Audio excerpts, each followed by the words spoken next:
In this video, we will learn a cool way to animate a logo for a beautiful opening or closing slide using PowerPoint. So, let's start the video.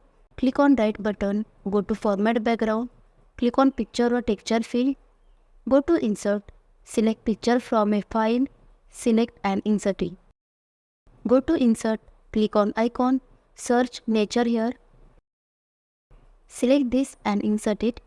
Go to graphics field, select color, increase size, click on right button, select convert to shape, go to insert, click on shape, select rectangle, drag it like this, click on right button, send to back, also select this shape, go to merge shape, select subtract, shape outline, make it no outline, go to shape field, select color, add text box for slide title, click on right button, duplicate the slide, select and press Ctrl Shift and increase the size. Select the text box, shift to downside, make font size as 1 and enter.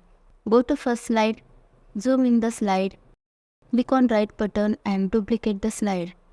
Shift to the third position. Now select second and third slide, go to transition, select morph and increase duration size also. Go to full screen and look at this great opening slide. It's amazing and very easy to create. If you like the video, please like it and subscribe to the channel and share with your friends. Thank you.